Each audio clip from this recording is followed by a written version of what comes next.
Félix. Ouais, et toi, tu vas bien? Ouais, ça va. C'est bien.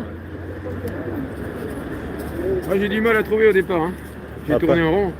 Pas évident. Ah ouais, Hein. j'étais en retard. Quand t'es en retard, tu Après, trouves pas dans cette c'est zone. galère quand t'es en retard. Hein? Quand t'es en retard, c'est Ah compliqué. ouais, là. à Paris c'est plus facile. Ouais. T'as des rues pas trop longues, donc du coup tu te positionnes et tu tombes dessus. Mais là, Voilà. j'ai du mal. Ah J'ai bah. failli reculer, j'ai failli revenir sur Paris pour vous attendre à part des clients. Ah ouais, de ouf. Bon, au dernier moment, j'ai trouvé Gabriel Péry. Facile. Tiens, c'est bon. Je vais courir. Voilà. Ah, c'est vrai qu'en regardant la vidéo, ça peut aussi permettre de... J'ai pas de portable sur moi. Ah. J'ai rien. Mhm. Oui, c'est vrai, en regardant. C'est vrai, là, je parle de portable, c'est que tu Aujourd'hui, j'ai rien. Donc là, en ce moment. Ouais, c'est vrai. Disons, on sait où on en est, quoi. Quand tu as la vidéo sous la main. Ouais, c'est pratique. Vous êtes parti à quelle heure? À 14h30 ou à Ouais. 15h, non? Je pense que je devais être à 15h30, non? 15h dans ces eaux-là? Peut-être 15h, ouais. Ouais, Ouais, parce j'ai que pas sinon, regardé je ne l'heure. aurais pas J'ai rattrapé. regardé, Sinon. mais Ouais. Ouais. intuitivement. Oui, ça doit être ça. Non, Et par rapport au parcours, on en est où là actuellement? La Alors, moitié. Carrefour PL, donc. Voilà, je vois pas à Après, quelle je sais rue plus on est. trop. Carrefour PL, là, ici. Ouais. On sort de la. C'est l'avenue Wilson, là, derrière nous? Non, parce qu'on s'est planté, je crois. Alors, Ah bon? on s'est planté, ouais. Ah ouais. On s'est planté un moment, donc on est allé dans un no man's land, mais C'est c'est les grave. flics aussi, ils ont le parcours, les flics là. Ouais, mais bon. Non? Ils ne sont pas mis d'accord. Ah ouais, donc c'est pas grave. C'est pas grave, de toute façon. C'est l'occasion de. Il y a pas mal de bagnoles, tu vois, il y a peu de monde, mais pas mal de bagnoles. Il y a les bagnoles qui nous voient, ouais. C'est bien situé quelque part pour les bagnoles. Ce qui n'est pas super Bah habituel. écoute, ouais, on finalement. pense qu'il n'y a personne, bah non, il y a des Voilà, bagnoles, les ils gars. s'attendent pas à voir des gilets jaunes comme ça. tu sais, Ouais, comme ouais, ça, ouais, et- justement. Ah mince. Ouais, surtout qu'ils bien. ont Des gilets disparu. jaunes Là. ici, Bonne incroyable. réactivité. Ils ont disparu. Ouais, Quand on ouais, regarde ouais. BFM, ils n'en parlent plus. Là. Tout à fait. Ouais, il n'y a rien, ouais, bien sûr. Bah jeudi, il y a peut-être une manif jeudi. Il y a un mouvement de grève jeudi. Ouais. Ouais, un grand mouvement. Jeudi quoi, 5. ouais. Ouais. Donc il y aura sûrement une manif sur Paris. Ouais, ça partira de la Ouais, République. ouais, voilà, Ouais, classique. quoi. classique. Hein, Ah, classique. C'est toujours avant les élections qu'ils font des manifs pour dire ah oui, on représente, On existe. on existe. Votez Mais pour bon. nous, quoi. Ouais, mais Non, mais une journée ça sert à rien. Mais bon. ça sert à rien. Ça sert pour les élections syndicales, j'ai l'impression, Voilà, pour la ouais, représentativité des syndicats. Bon, C'est pour sortir les gros ballons, là. Oui, Ouais. voilà, les gros ballons. Il faut les gonfler Le pour pas sketch, que... je sais pas si tu l'as vu, mais comment elle s'appelle Sophie Binet, c'est ça Ouais, Binet, ouais, la CGT. Hein. Alors elle était interviewée, je sais plus sur quel média. Moi je regarde un petit peu, tous les médias un petit peu. Elle était interviewée, puis elle disait ouais, ça va être décembre va être en rouge. Ah ouais, Alors ça- il y a grève, telle date, il y a grève. Telle autre date, il y a grève, machin. Telle autre date, il y a grève, machin. Mais finalement, il y a que des grèves complètement, Séparées, ouais, complètement tout est perlées, séparées. morcelées, Alors elle corporatistes. était fière de ça, mais moi je trouve ça lamentable. C'est corporatiste. C'est n'importe Ah quoi. ouais. Et c'est corporatiste. Mais en fait, ça- ils ont déclaré ça- pour une ça grande sert à rien. période, les syndicats, en fait. Ils déclarent pour une grande période pour couvrir les gens qui voudraient individuellement Voilà, être en c'est ça, grève. tout à fait. Tout à Mais en fait. même temps, être en grève individuellement, pour une famille, c'est pas possible. Bien sûr. Parce qu'ils vont perdre. Ouais, évidemment. Pour un mec, un employé, à la rigueur, il peut se débrouiller à la famille, tout ça.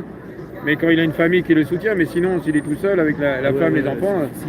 il peut pas faire une grève sur 10 jours, donc tu peux déclarer pour le couvrir. Mais en fait, il va pas pouvoir la faire, la grève. Non, non. Tu vois, les grèves, il faut qu'il y ait des caisses. C'est démontré que les caisses, même les caisses de retraite, ça sert à rien quand il y a une grève. Sous Thatcher, ils ont eu des caisses de retraite, des caisses, non pas de caisses de grève, retraite, de grève, des ouais. caisses de grève. Ouais, ouais, Et ils ont été soutenus et tout, ça a duré plusieurs mois. Finalement, bah, les réformes sont passées, quoi. Voilà. Bien Donc sûr. ça passe. Bien sûr. C'est un système qui est prêt à lancer l'humanité dans une guerre mondiale, même nucléaire, allant jusqu'au conflit nucléaire. Il va pas avoir peur de quelques mobilisations. Il faudra beaucoup plus, Ouais, tu vois.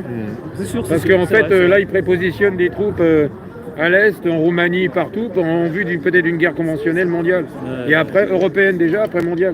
Donc Ouais. du coup, ils vont pas avoir peur de quelques syndicats. Non, non, non. Faudrait pas- autre pas du chose. tout, pas du tout. Il faudrait autre chose, d'une autre nature. Absolument. Un contexte particulier qui ne dépend pas des syndicats.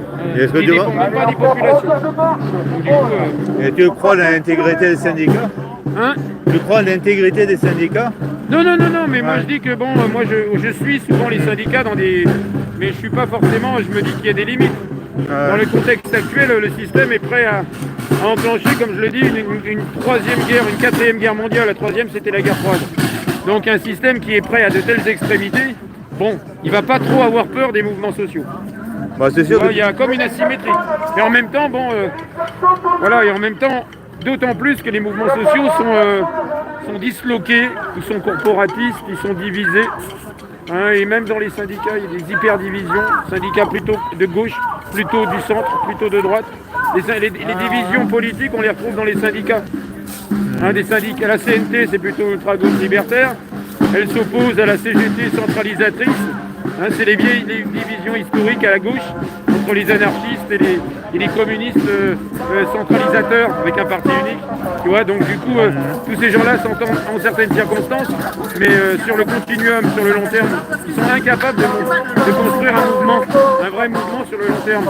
Ouais, Voilà, ne parlons pas des agriculteurs aussi. Hein. Oui, évidemment, la division, elle est partout. Évidemment, les syndicats agricoles, ils sont hyper divisés. La coordination rurale contre FNSEA, tu vois, donc hein, c'est pas les mêmes intérêts, c'est pas les mêmes secteurs. Certains sont, hein, la FNSEA, c'est des très gros exploitants, tu vois, c'est carrément de l'industrie, quoi. Ils sont connectés avec l'industrie, la chimie. Bon, c'est l'agroalimentaire, quoi. C'est l'agroalimentaire à grande échelle. Hein, quel lien avec la biodiversité, quel lien avec les petits producteurs bio, hein, quel rapport entre les deux, voilà. Donc on les cherche toujours, ils ont des intérêts totalement diamétralement opposés, ouais, c'est vrai que intérêts divergents. Il y a énormément d'argent en jeu, des milliards en jeu. Voilà, donc je vois pas trop. C'est à la base de la base, à la rigueur, mais la base de la base, elle est totalement contrôlée par le syndicat. C'est très hiérarchisé. Voilà, c'est ça le truc. Et le truc bien, par contre, ce qui s'est bien passé, ce qui est génial avec les Gilets jaunes, c'est le syndicat des Gilets jaunes. Oui, voilà. Ben, c'est pas un hasard si le syndicat Gilets jaunes, ils ont mis les syndicats classiques officiels, ils ont mis des entraves. Ils ont mis des entraves à l'émergence. Parce que ce syndicat Gilets jaunes, il peut pas gérer toutes les. Moi, j'ai été une fois à leur siège social, là, à leur bureau. Ben, ils sont 2 ou 3, je crois. Ils peuvent pas gérer toutes les demandes. Donc du coup, une demande qui reste lettre morte, mais elle est avortée. Des gens qui téléphonent pour avoir des informations. S'il n'y a personne au bout du téléphone pour répondre, tu vois, ils n'ont pas assez de personnel. Ils ont 3 permanents. C'est pas avec ça que.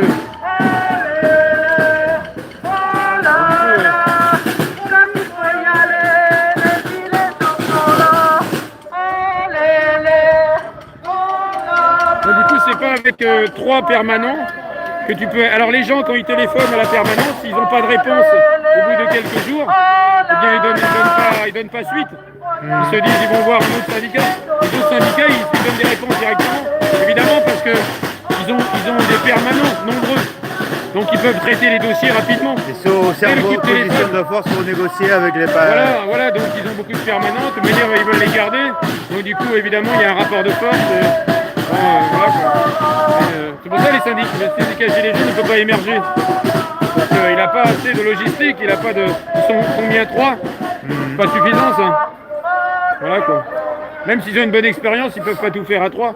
On ne peut pas répondre à 300 appels dans la semaine et traiter tous les dossiers quand on est deux permanents, c'est pas possible. Il faut être réaliste aussi. Et ils ne dormiraient pas, hein, ce serait nuit et jour. Là. C'est vrai que moi je connais que le syndicat Gilets jaunes de nom, mais je ne sais pas vraiment ce qu'ils font. Ce qu'ils font, ils essayent de faire le maximum, c'est tout. Voilà, quoi. Ils perdent énormément, il y a beaucoup de gens qui s'intéressent, qui prennent contact, voilà quoi. Voilà, ils ne peuvent pas traiter les affaires, donc du coup ça s'éternise et après les gens ils se disent ah ouais c'est pas sérieux. Non, c'est pas une question de sérieux, c'est une question de personnel. Ils n'ont pas de permanent. Ils n'ont pas suffisamment de permanents pour traiter tous les dossiers, donc du coup. Ils ont des locaux? Ouais, ils ont un local. J'ai visité leur local. Il est pas mal. Non, c'est bien. Le local ils l'ont. Et il se trouve à quel endroit? Je sais pas. J'ai été une fois. J'ai suivi, mais. Dans Paris, intramuros. C'est un truc loué. C'est beau. C'est standing. Intramuros évidemment. Tu me diras, c'est vrai que. Non, mais à la rigueur, c'est pas le problème. Un local en banlieue, ce serait pas mal, plus grand. Mais c'est surtout le nombre de permanents qui compte pour répondre, tu vois. Pas forcément la localisation, que ce soit Paris ou. Ça n'a aucune importance. Il faut avoir des. Par exemple, là, ce serait bien, tu vois. Et il faudrait 10 permanents pour ce syndicat-là, tu vois. Il pourrait répondre aux demandes. Voilà. Et même si, quelle que soit la localisation, c'est pas grave, c'est le nombre de permanents qui compte. Des gens qui sont au téléphone pour gérer les trucs, pour se déplacer en entreprise, pour représenter des choses comme ça, quoi. Sur la CGT, ils ont quand même ils ont quand même pas mal de matos. Ils ont des camionnettes pour coller, ils ont tu vois, des permanents pour afficher, ils ont du monde. Ils ont un énorme budget aussi. Ils ont un beau budget, bah oui. Alors, ils veulent les garder, c'est normal, c'est logique. Et a priori, je crois que les syndicats se font financer aussi par la communauté européenne, soi-disant. Mais bon, je ne connais pas la source, mais ils sont financés déjà par des fonds, je pense, mais aussi surtout par les adhérents. Hein. Les adhérents, bon, s'ils en perdent, il faut contrebalancer le financement par un autre organisme, des aides. Alors je connais pas la nature exacte des aides, hein, parce que moi je suis pas dans le sérail, mais bon, je suppose qu'ils ont des subventions européennes, sans doute. Ils en ont. C'est possible, ouais. Les grandes firmes, ils sont financés en partie par eux. Ouais, c'est pour ça qu'ils font ils font pas mal de mobilisations avant les élections syndicales, parce que ça doit être proportionnel au nombre d'adhérents, sûrement. Le financement, c'est comme les élections, logiquement, ouais. Ça va être comme les élections, tu vois. Ça va être proportionnel au nombre de votants, au nombre d'adhérents, tu vois. Voilà, quoi. C'est vrai qu'en général, le nombre d'adhérents, et voilà quoi, ça doit être ça en fait. Hein. Et est-ce que les syndicats vont mordre la main qui les nourrit? Non, c'est ça le problème. La main qui les nourrit à dessein. Hein. Ah ouais. Et en même temps, bon, ils sont pas dupes non plus, quoi. Il y a un rapport de force, mais si encore ils avaient réussi à arrêter toutes les réformes 49.3 à les bloquer, il y a un rapport là, de ok. force, mais qui reste à l'intérieur du Oui, système. en interne, oui, c'est systémique. C'est-à-dire que remettre en cause le système, tout le monde a peur de ça. Bien sûr. Mais parce qu'on se lancerait dans une aventure, mais en même temps. Donc en fait, c'est le système lui-même qui peut décéder de sa propre mort, quoi, qui peut arriver au bout de ses contradictions, et à un moment donné, il y a une crise tellement existentielle, tellement forte que tout s'effondre. Et à un moment donné, les gens n'ont plus rien à perdre, parce que le système a été auto-anéanti, quoi. Il se serait effondré. Pour l'instant, c'est pas le cas. On maintient un peu un minimum de survie.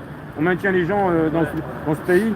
On survit, quoi, avec le RSA, tout ça, on maintient. Donc les gens, ils pensent qu'ils sont bourgeois parce qu'ils reçoivent une petite somme.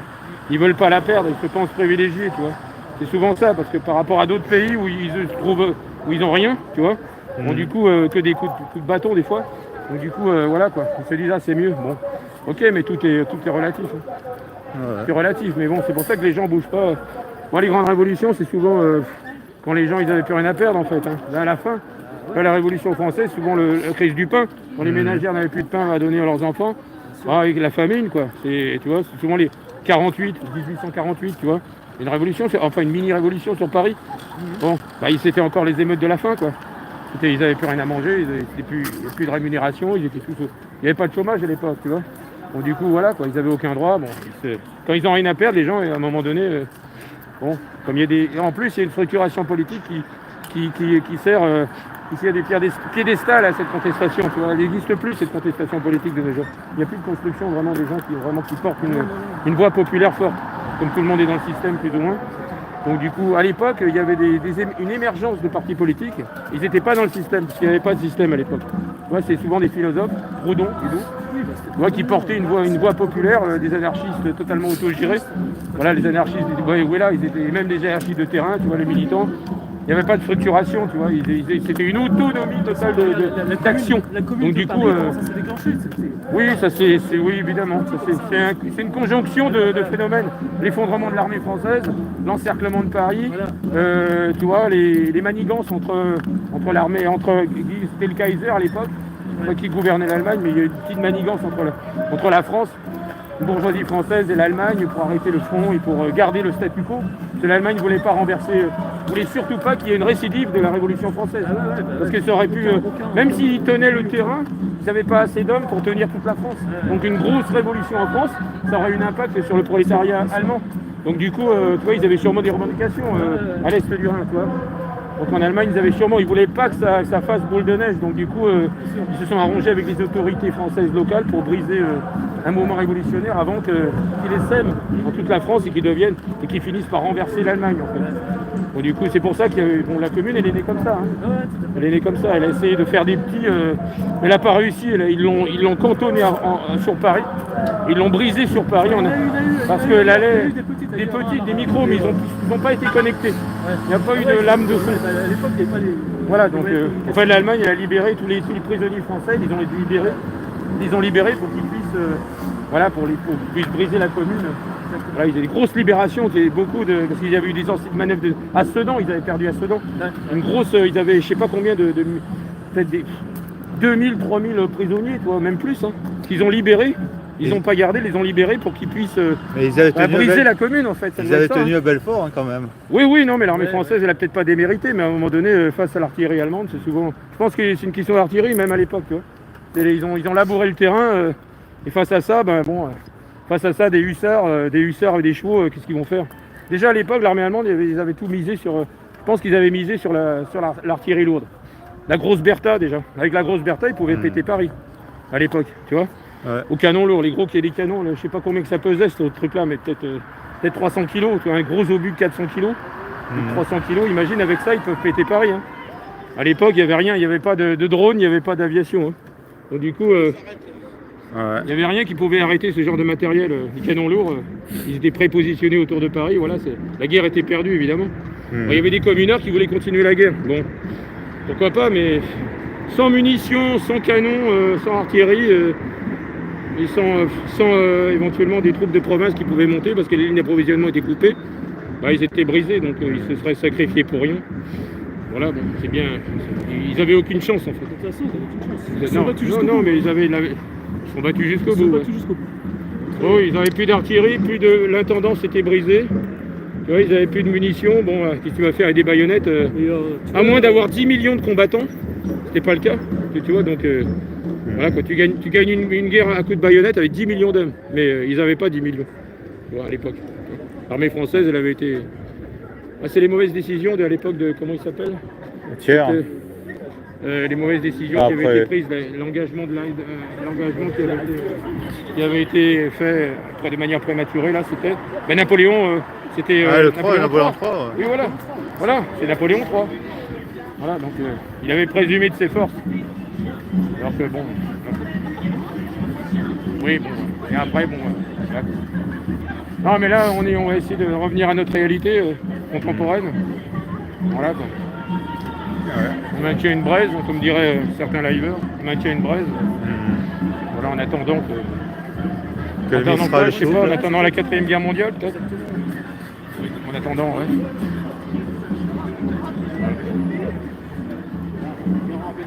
Encore aujourd'hui, je parie qu'il y a pas mal de manifs séparés. Sur République, ça se trouve, il y a pas mal il y a 2-3 manifs encore, des petites... souvent la place le samedi, il y a toujours des petites...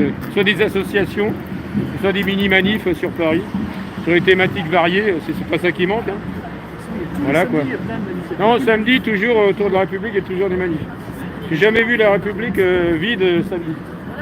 Dans la semaine, d'accord, mais samedi, toujours eu soit des associations qui mettent des stands, des collectifs, et souvent des manifs qui partent de la République. Alors, nous c'est bien, on a fait quelque chose de bien. Cette manif est très bien. On est très bien vu, beaucoup de voitures, peu de spectateurs, mais sur samedi il y a pas mal de gens. Mais après c'est très bien qu'il y ait des gens qui n'ont pas idée de ce qu'est une manifestation quelque part, qui vont faire les courses et qui tombent sur nous, c'est bien. Il y a des gens qui n'ont quasiment jamais fait aucune manifestation dans leur vie. Hein. Même une par an, même pas une par an. Ouais. C'est pas dans leur culture. Tu vois. Enfin, les cultures, on a une culture syndicale quelque part, même si on peut critiquer, hein, évidemment, on est là pour apporter une pierre à l'édifice. Hein. On n'est pas là. On essaie d'être objectif, mais je reconnais, moi je fais des manifs, j'en ai fait, c'est des syndicats au départ. Au début des Gilets jaunes. Et après, bon, on devient autonome après. Il y avait vraiment plein de gens qui manifestaient pour la première fois de leur vie, il ne faut pas oublier. Oui, c'est vrai. Beaucoup. C'est vrai. Ils arrivent pour la première fois. C'est un peu surréaliste. Hein. C'est extraordinaire. T'arrives à 50 ans et tu te dis c'est la première fois que tu manifestes dans ta vie. C'est un peu surréaliste. Ah, c'est fou. Tu vois, même pas une fois dans ta jeunesse, rien. Jamais. C'est quand même incroyable. Même pas une fois. Et ça valait le coup quand même, hein. C'est vrai que là... Oui. La pénombre avait débordé, quoi. Oui, mais écoute, on est resté... De toute manière, les Gilets jaunes, moi je dis que c'est une agora où il y a des convergences qui permettent des convergences, tu vois, c'est tout. Et les gens, ils apportent ce qui est en eux, quoi. Leur parcours, c'est pas forcément un mouvement qui n'a jamais été vraiment révolutionnaire, ce mouvement-là.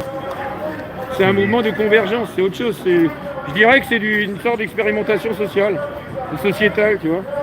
On appelle à converger, et après, pour faire quoi après, c'est aux gens d'apporter, s'ils ont des... C'est ça qui est bien, c'est qu'il y a plein de contestations qui sont pas du même ordre, et pas de la même amplitude, et qui ont pas... C'est pas forcément des gens des politiques, hein, c'est pas forcément des syndicaux, il y a autre chose, il y a des revendications intéressantes, des fois, des choses que j'avais jamais moi-même entrevues, que j'ai découvert avec les Gilets jaunes, tu vois. C'est ça qui est intéressant, c'est une espèce d'agora. C'est le concept agora en fait, agora jaune. Ouais. Voilà. L'intelligence collective. Oui, intelligence collective. C'est rebattre des cartes. Rebattre des cartes sur le bitume, en fait. Donc ça relève de l'expérimentation, tu vois. C'est de l'expérience sociale, quelque part. Et après, on est observé, évidemment. Tu vois, le système, en même temps, il observe les gens qui sont en expérience. Voilà, les acteurs de l'expérience sont observés, voilà, ils sont travaillés. Ah ben, récupérez ici. C'est le désert de Gobi. Ah. Ouais, sérieux, il y a des habitants là quoi. Si, il y a des voitures. Ah, je t'ai dit tout à l'heure, on est venu pour les bagnoles. Il y a beaucoup de bagnoles qui passent. Non, c'est pas mal. Non, mais moi, On monte nos culs alors. ouais, on peut, ouais. On pourrait, ouais. Ouais. Bah écoute, On porte le message, hein. on porte le message, oui, bah écoute, ouais. Tu peux te peindre le cul en jaune et puis pas là. Bah, voilà. Et là, il te filme en gros plan. Ben voilà. Vas-y, comment ça va? Vous allez bien? Oh là là.